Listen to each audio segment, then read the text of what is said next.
Hello बच्चों, जय Hind. Welcome to ITL से ऑनलाइन। लास्ट टाइम हम लोगों ने पढ़ा था एसिड, बेस एंड सॉल्ट, आज सुबह के वीडियो में। अब हम लोग एक नया चैप्टर स्टार्ट करेंगे बायो का, लाइफ प्रोसेसेस। तो स्टार्ट करते हैं आज हम लोग नया चैप्टर लाइफ प्रोसेस, ठीक है। और लाइफ प्रोसेस के बारे में हम लोग जानेंगे कि लाइफ प्रोसेसेस होता क्या है।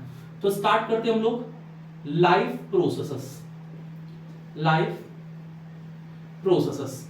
लेकिन ये चैप्टर स्टार्ट करने से पहले हमको समझना यह है कि लाइफ प्रोसेसेस होता क्या है, और उसको भी समझने से पहले ये समझना है लाइफ प्रोसेसेस होता किस में है। तो अगर लाइफ प्रोसेसेस की बात करें तो लाइफ प्रोसेस हमको किस में पढ़ना है? लिविंग ऑर्गेनिज्म में पढ़ना है, ठीक है। लिविंग ऑर्गेनिज्म में हमको पढ़ना है लाइफ प्रोसेसेस। लेकिन क्वेश्चन क्या आता है कि लिविंग ऑर्गेनिज्म होता क्या है, यानी कि how we decide whether something is alive, whether something is alive, हम कैसे डिसाइड करेंगे कि कोई लिविंग है कि कोई नॉन लिविंग है। तो इसका सिंपल सा आंसर क्या है, हमको कैसे पता चलता है कोई लिविंग है कि नॉन लिविंग है? तो इसका सिंपल सा आंसर क्या है? On the basis of movement. हम लोग मूवमेंट के बेसिस पे डिसाइड करते हैं कि कोई लिविंग है कि नॉन लिविंग है। अब मूवमेंट के बेसिस पे कैसे डिसाइड करते हैं? जैसे मान लो कि कोई एनिमल है, वो सो रहा है, उस टाइम पे तो मूव नहीं कर रहा है, लेकिन उसकी बॉडी में फिर भी कुछ ना कुछ मूवमेंट चल रहा है। जैसे वो अगर रिस्पायरेशन कर रहा है, ब्रीथिंग कर रहा है, तो उसकी रिब्स मूव कर रही होगी, ठीक है। या फिर बिल्ली पकड़ रही है चूहा को, तो वो मूव कर रही है। चूहा भाग रहा है, वो मूव कर रहा है। समझ बात आ रही है ना? लेकिन फिर आप कहोगे, क्वेश्चन आएगा कि प्लांट को कैसे डिसाइड करेंगे कि प्लांट लिविंग है कि नॉन लिविंग है? प्लांट में भी तो मूवमेंट होना चाहिए। तो मूवमेंट दो तरह का होता है, एक तो ग्रोथ रिलेटेड मूवमेंट, एक नॉन ग्रोथ रिलेटेड मूवमेंट, और दूसरा विजिबल मूवमेंट और नॉन विजिबल मूवमेंट। तो हम लोग इसको समझेंगे। तो हम लोगों को मूवमेंट समझना है। सबसे पहला होता है ग्रोथ रिलेटेड मूवमेंट। क्या होता है ग्रोथ रिलेटेड मूवमेंट? ठीक है, ग्रोथ रिलेटेड मूवमेंट क्या होता है? ग्रोथ रिलेटेड मूवमेंट का क्या मतलब है कि जैसे आपने प्लांट को देखा, अब प्लांट में ग्रोथ रिलेटेड मूवमेंट कैसे होता है? ये मान लीजिए आपने एक पॉटेड प्लांट ले लिया है, इसके बाद क्या हुआ, ये प्लांट के रूट्स है। अगर आप पानी यहां पे भर दोगे तो प्लांट की रूट्स किधर मूव कर जाएंगे? पानी की तरफ मूव कर जाएंगे। बात समझ में आ रही ना? तो प्लांट में ये कैसा मूवमेंट हमको दिख गया? Growth related movement. जबकि एनिमल में हम लोग ग्रोथ रिलेटेड मूवमेंट ऑब्जर्व नहीं करते हैं, है ना। ऐसा होता नहीं कि पता चला कोई इंसान था, तुमने उसको बोला जाओ भैया पानी लेके आओ, इसके बाद वो अपना हाथ ऐसे किया, उसका हाथ बड़ा होने लगा और हाथ बड़ा बड़ा होते होते पहुंच गया और तब उसको पानी मिला, तब वो फिर पानी लेके आया। ऐसा तो नहीं होता। लेकिन प्लांट में कैसा मूवमेंट होता है? ग्रोथ रिलेटेड मूवमेंट होता है। तो एक तो ये एग्जांपल हो गया आपका ग्रोथ रिलेटेड मूवमेंट का कि यहां पे जो ग्रोथ हो रही है रूट की, वाटर की तरफ हो रही है, यानी रूट मूव कर रही है वाटर की तरफ। लेकिन जो मूवमेंट हो रहा है वो किस वजह से हो रहा है? वो ग्रोथ की वजह से हो रहा है। तो प्लांट में हमको जो यहां पे मूवमेंट दिख रहा है ना बच्चा, वो किस तरह का दिख रहा है? प्लांट में हमको ये मूवमेंट, प्लांट में हमको मूवमेंट ये दिख रहा है ग्रोथ रिलेटेड मूवमेंट। यहां तक बात समझ में आ गई है। दूसरा मूवमेंट है विजिबल मूवमेंट और नॉन विजिबल मूवमेंट, यानी कि विजिबल मूवमेंट और नॉन विजिबल मूवमेंट।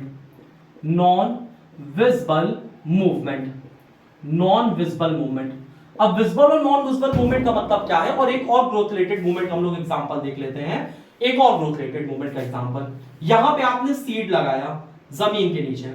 अब सीड क्या हुआ? सीड ग्रो करके प्लांट बन गया, यानी कि जो प्लांट अभी तक जमीन के नीचे था वो जमीन के ऊपर आ गया।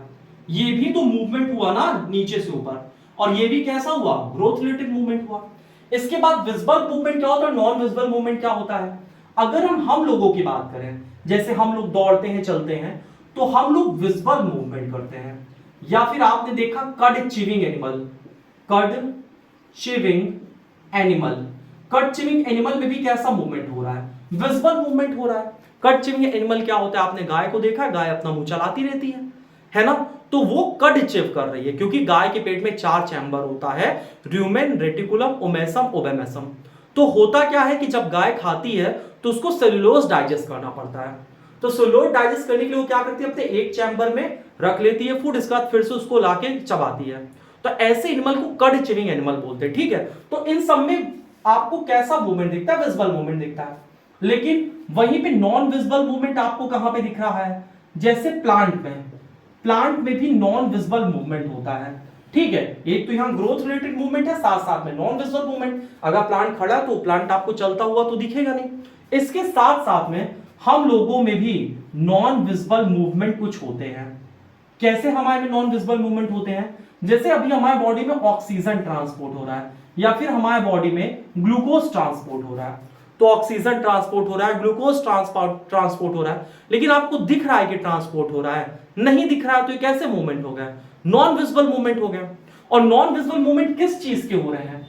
मॉलिक्यूल्स के। तो जो अभी हमने यहां क्वेश्चन पूछा था, क्वेश्चन क्या था? How do we decide whether something is alive? तो हम लोग कैसे डिसाइड करते हैं? On the basis of molecular movement. On the basis of molecular movement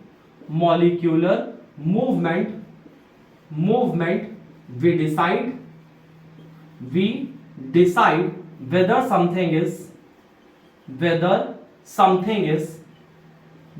something is alive।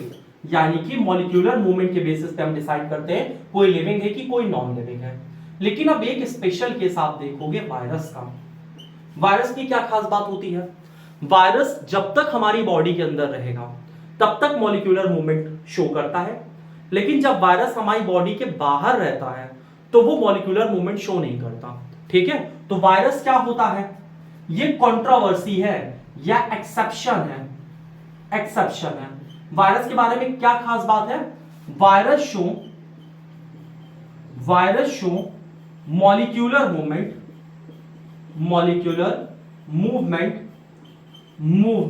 Virus molecular movement कब शो करता है? When it is present in host. जैसे वायरस ने अगर हमको इन्फेक्ट कर दिया, मान लो राइनो वायरस ने इन्फेक्ट किया, हमको खांसी जुकाम हो गई, तो वायरस हमारे बॉडी के अंदर है, तो हम वायरस के लिए क्या हो गए? होस्ट हो गए, और वायरस हमारे लिए पैरासाइट हो गया। बात समझ में आ रही ना? तो वायरस क्या होता है? Virus show molecular movement when it is present in host. Outside body it do not show molecular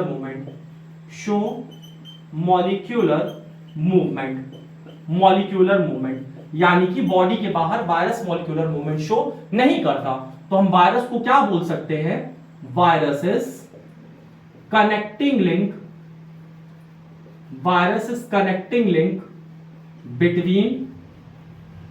between living and non living. तो यहां पे हम लोग बोल सकते हैं वायरस क्या होता है? Virus is the connecting link between living and non living. क्योंकि वायरस जब तक बॉडी के बाहर रहता है तब तक डेड रहता है, एक बार बॉडी को इन्फेक्ट कर देता है तो वायरस क्या हो जाता है? लिविंग हो जाता है, ठीक है। अब इसके बाद होता क्या है? अब हम लोग आते हैं कि हमको लाइफ प्रोसेसेस की जरूरत क्यों पड़ी। अब लाइफ प्रोसेस की जरूरत क्यों पड़ी? क्योंकि जो हमारा बॉडी है वो एक वेल ऑर्गेनाइज्ड स्ट्रक्चर है, यानी बहुत प्रॉपर वे में सारी चीजें चलती है हमारी बॉडी में। लेकिन एनवायरनमेंट की वजह से या फिर किसी और वजह से हमारी बॉडी में कुछ ना कुछ ब्रेक होता रहता है, तो जो उसको रिपेयर करने का प्रोसेस होता है वो लाइफ प्रोसेसेस होता है। और हमारी बॉडी बनी है मॉलिक्यूल से, इस वजह से हमारे बॉडी में मॉलिक्यूलर मूवमेंट जरूरी है। बात समझ में आ रही है ना? तो ध्यान से समझते हैं और इसको हम लोग लिखते हैं, ठीक है। इसको लिखना क्या है? ध्यान से देखो। Our body is a well organized structure।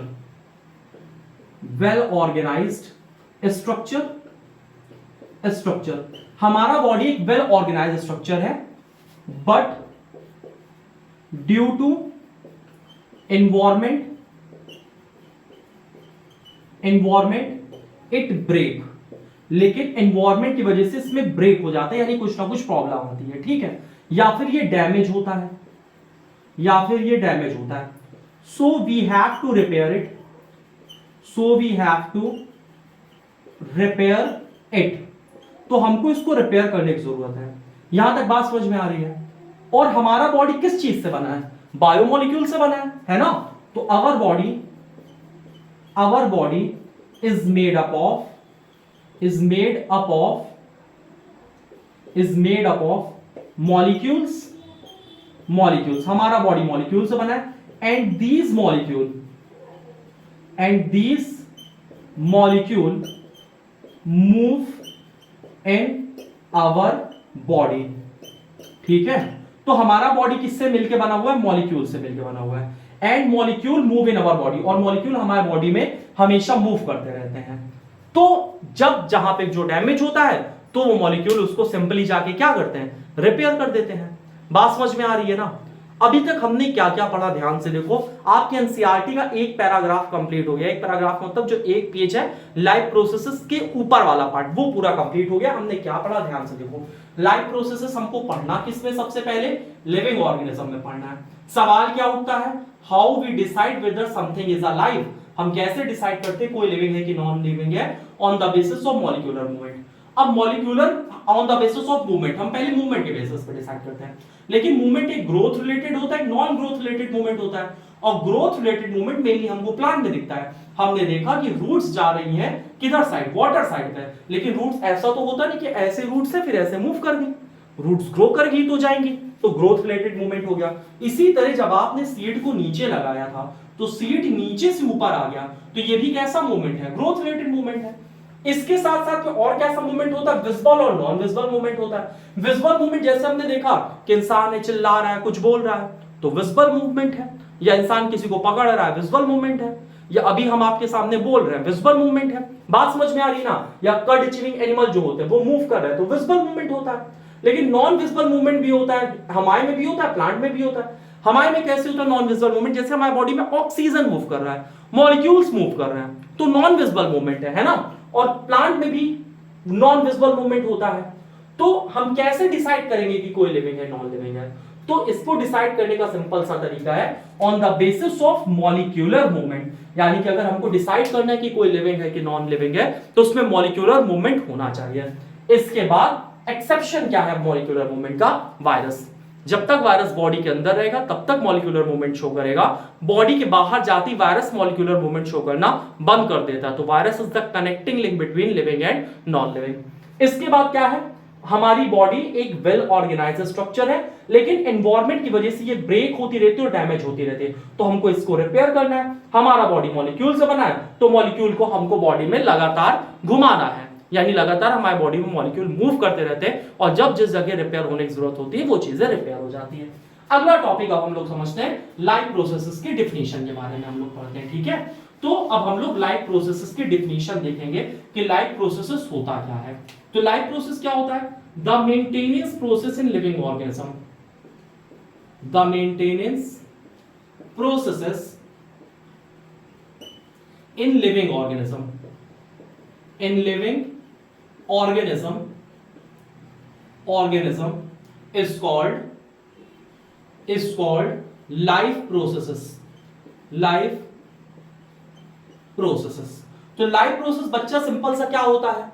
जो भी मेंटेनेंस प्रोसेस होता है किसी भी लिविंग ऑर्गेनिज्म में, उसको हम लोग लाइफ प्रोसेसेस कहते हैं। एग्जांपल क्या है लाइफ प्रोसेसेस का? जैसे आपने पढ़ा हुआ है न्यूट्रिशन छोटी क्लास उसमें, बाकी अभी हम पढ़ेंगे। न्यूट्रिशन के साथ साथ रिस्पायरेशन, रिस्पायरेशन के साथ में ट्रांसपोर्टेशन, ट्रांसपोर्टेशन, ट्रांसपोर्टेशन के साथ एक्सक्रीशन, एक्सक्रीशन। हमको ये सारी चीजें पढ़नी इस चैप्टर में। इसके साथ कंट्रोल एंड कोऑर्डिनेशन भी लाइफ प्रोसेसेस है। Control and coordination, control and coordination के साथ में ग्रोथ हो गया, लाइफ प्रोसेसेस है। रिप्रोडक्शन हो गया, लाइफ प्रोसेसेस है। तो ये सारी चीजें लाइफ प्रोसेसेस है। यानी लाइफ प्रोसेस बेसिकली है क्या? मेंटेनेंस प्रोसेस किसी भी लिविंग ऑर्गेनिज्म में, इसी को लाइफ प्रोसेसेस कहते हैं। जैसे nutrition, respiration, transportation, excretion, control and coordination, growth और रिप्रोडक्शन। हमको पढ़ना क्या है इस चैप्टर में? न्यूट्रिशन, रिस्पायरेशन, ट्रांसपोर्टेशन और एक्सक्रीशन। तो थोड़ा सा हम लोग जानते हैं न्यूट्रिशन के बारे में। ठीक है, न्यूट्रिशन क्या होता है, क्या क्या चीजें होती हैं न्यूट्रिशन में, उस बारे में अब हम लोग यहां पे थोड़ा सा डिस्कस करेंगे। ठीक है, ध्यान से समझना है कि टॉपिक, टॉपिक कौन सा है? न्यूट्रिशन। न्यूट्रिशन, न्यूट्रिशन होता क्या है? The process of taking food, the process of taking food and its utilization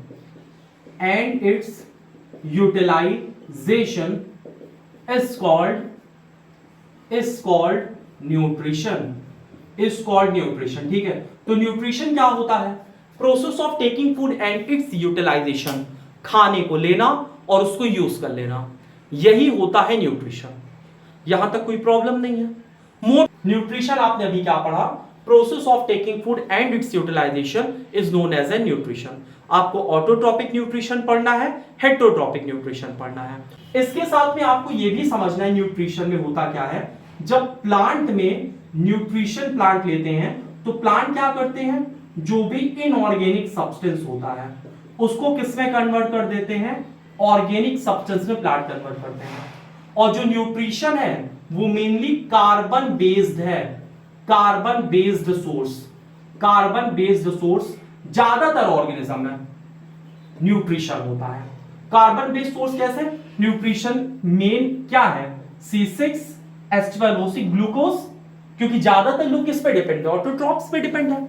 autotroph सभी पे डिपेंड, समझ बात आई ना? ज्यादातर लोग किस पे डिपेंड है? ऑटोट्रॉप्स यानी प्लांट पे डिपेंड है. तो प्लांट का मोड ऑफ न्यूट्रिशन क्या है? ऑटोट्रॉपिक. और हम सब किस पे डिपेंड है? ग्लूकोज पे डिपेंड है ना? तो हम लोग क्या करते हैं? प्लांट से ही तो न्यूट्रिशन लेते हैं. कुछ बैक्टीरिया को छोड़ दो जो कि केमोसिंथेटिक होते हैं, उनकी बात नहीं करना है, लेकिन मेन जो मोड ऑफ न्यूट्रिशन होता है ऑटोट्रॉपिक होता है और हम सब ऑटोट्रॉप्स पे डिपेंड होते हैं. बाकी मोड ऑफ न्यूट्रिशन डिपेंड करता है बॉडी के डिजाइन पे. जैसी बॉडी की डिजाइन होगी वैसा मोड ऑफ न्यूट्रिशन हो जाएगा. जैसे कुछ में पैरासिटिक, कुछ में सैप्रोफिटिक, कुछ में होलोजोइक, तो उनकी बॉडी डिजाइन पे भी मोड ऑफ न्यूट्रिशन डिपेंड होता है.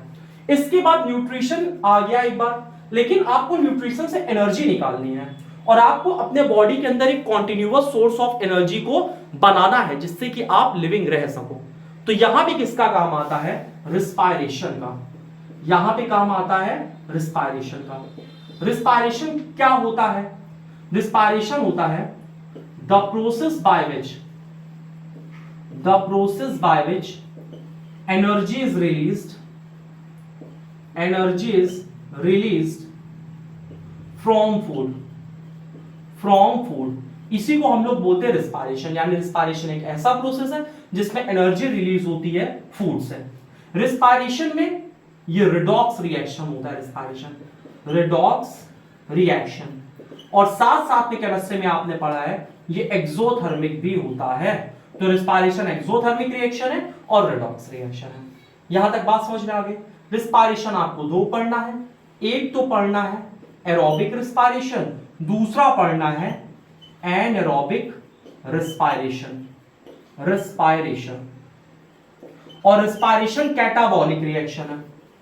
Catabolic reaction. अब आप पूछोगे भैया कैटाबॉलिक एनाबॉलिक रिएक्शन क्या होता है? एनाबॉलिक रिएक्शन में चीजें फॉर्म होती, जैसे फोटोसिंथेसिस एनाबॉलिक रिएक्शन है, उसमें ग्लूकोज बन रहा है. कैटाबॉलिक रिएक्शन क्या होती है? इसमें कुछ ब्रेक डाउन होता है. तो कैटाबॉलिक रिएक्शन में क्या होता है? ग्लूकोज ब्रेक डाउन होता है और एनर्जी रिलीज होती है. तो जहां कुछ टूटता है वो कौन सी रिएक्शन होती है? कैटाबॉलिक रिएक्शन होती है. तो रिस्पायरेशन क्या होता है? By which energy is release from the food. लेकिन रिस्पायरेशन के लिए हमको क्या चाहिए? ग्लूकोज चाहिए, C6H12O6, और क्या चाहिए? ऑक्सीजन चाहिए. बात समझ में आ रही ना? और साथ साथ में हमारे बॉडी के अलग अलग पार्ट को अलग अलग चीजों की रिक्वायरमेंट होती है.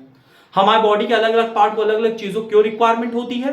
क्योंकि हमारा बॉडी उससे मेटाबॉलिज्म परफॉर्म करता है, लाइफ प्रोसेस परफॉर्म करता है. तो इसके लिए हमको ट्रांसपोर्टेशन सिस्टम की जरूरत पड़ेगी. तो अगला टॉपिक हम लोग समझेंगे ट्रांसपोर्टेशन. आपको इस चैप्टर में चार चीजें पढ़नी है: न्यूट्रिशन, रिस्पायरेशन, ट्रांसपोर्टेशन और एक्सक्रीशन. तो अगला टॉपिक हम लोग पढ़ेंगे ट्रांसपोर्टेशन.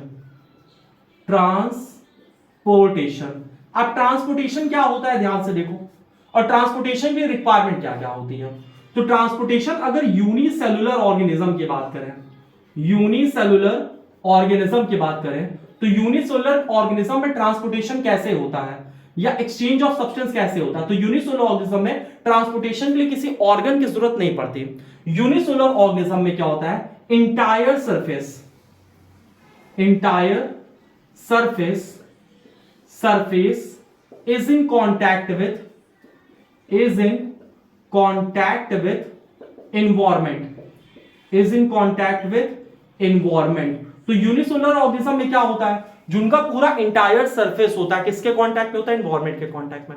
तो उसमें exchange of gases, exchange of nutrition आसानी से हो जाता है, उसमें ट्रांसपोर्टेशन की जरूरत नहीं पड़ती। जैसे एक अमीबा है यहाँ पे छोटा सा, अब इसका पूरा बॉडी एनवायरनमेंट के कांटेक्ट में, इसको कहां ट्रांसपोर्टेशन की जरूरत पड़ेगी, इसको ऑक्सीजन चाहिए, आराम से ऑक्सीजन डिफ्यूज करिए अंदर, CO2 बना, CO2 बाहर चला गया, फूड पार्टिकल इससे सूडोपोडिया बनाया, फूड खा लिया, फूड का जो भी वेस्ट मटेरियल उसको बाहर जाना है, कहीं से भी एक्सोसाइटोसिस से चला जाएगा। कोई ऐसा तो है नहीं नहीं भैया किडनी यही है यहीं से निकलेगा, क्योंकि इनका बॉडी का स्ट्रक्चर उतना ज्यादा डेवलप नहीं होता। तो जो यूनिसेलुलर ऑर्गेनिज्म होते हैं उनमें एंटायर सरफेस कांटेक्ट में होता है एनवायरनमेंट के, तो उसमें आसानी से ट्रांसपोर्टेशन की हो जाता है और हमको किसी ऑर्गन की जरूरत नहीं पड़ती। वहीं पे अगर हम प्लांट की बात करें तो प्लांट का भी जो इंटायर सरफेस होता है, इंटायर सरफेस वो किसके कांटेक्ट में होता है, एनवायरनमेंट के कांटेक्ट में होता है, और जहां नहीं होता वहां डेड सेल्स होती हैं। तो प्लांट में ज्यादातर लिविंग सेल, ज्यादातर डेड सेल होती है, प्लांट में डेड सेल होती हैं। तो प्लांट की जो भी ऑक्सीजन की रिक्वायरमेंट होती है वो कैसे पूरी हो जाती है इनमें, प्लांट में वो भी सिंपल ऑस्मोसिस से हो जाती है, ऑस्मोसिस से या डिफ्यूजन से प्लांट की रिक्वायरमेंट कंप्लीट हो जाती है। प्लांट को भी बहुत ज्यादा कोई वेल डेवलप्ड ट्रांसपोर्टेशन सिस्टम की जरूरत नहीं पड़ती। जाइलम फ्लोएम भले रिक्वायर्ड है, लेकिन बहुत ज्यादा वेल डेवलप्ड ट्रांसपोर्टेशन सिस्टम जरूरत गैसेस एक्सचेंज के लिए नहीं चाहिए, क्योंकि लीफ को अगर गैस की जरूरत है स्टोमेटा से एक्सचेंज कर लेगा, तो लीफ का अपना जुगाड़ है। स्टेम को जरूरत है लेंटिसल से, रूट को जरूरत है रूट हेयर से। तो प्लांट में जो गैसेस एक्सचेंज है वो आसानी से हो जाता है, उसके लिए किसी स्पेशल ट्रांसपोर्टेशन सिस्टम की जरूरत नहीं पड़ती। लेकिन वहीं पे अगर हम ह्यूमंस की बात करें, यानी कि अगर हम लोग अपनी बात करें, तो हमारा जो बॉडी होता है वो काफी डेवलप होता है। यानी कि अगर हम ह्यूमंस का केस देखें, ह्यूमंस का या एनिमल्स का केस देखें, तो हम लोगों के केस में क्या होता है, हमको एनर्जी की बहुत ज्यादा रिक्वायरमेंट होती है और बहुत जल्दी जल्दी सप्लाई चाहिए एनर्जी के, तो हमारे में ट्रांसपोर्टेशन की जरूरत होती है। तो ह्यूमंस या हम लोगों में we need special transport system, special transport system. और इसलिए हमारे बॉडी में क्या होता है, ब्लड होता है, ब्लड के साथ ब्लड वेसल्स होती हैं, और ब्लड वेसल्स के साथ हार्ट होता है ब्लड को पंप करने के लिए। तो हमारे में बहुत अच्छा वेल डेवलप्ड ट्रांसपोर्टेशन सिस्टम होता है। अब इसके बाद जब हमारे बॉडी में अगला टॉपिक समझेंगे एक्सक्रीशन। हमारे बॉडी में क्या होती है, कुछ ना कुछ केमिकल रिएक्शन होती है। तो इन अवर बॉडी केमिकल रिएक्शन अगर, या फिर हमारे बॉडी में कुछ ना कुछ मेटाबॉलिज्म होता रहता है जो कि हमको जिंदा रखने के लिए जरूरी होता है। और साथ साथ में हमारे बॉडी में ग्लूकोज भी टूटता है, ग्लूकोज भी ब्रेक डाउन होता है। तो उस टाइम पे क्या होता है, कुछ ना कुछ बाय प्रोडक्ट जनरेट होता है, बाय प्रोडक्ट जनरेट होता है। तो हमको क्या करना है, इस बाय प्रोडक्ट को बॉडी के बाहर निकालना है। ठीक है, हमको क्या करना है, we have to remove this by product, we have to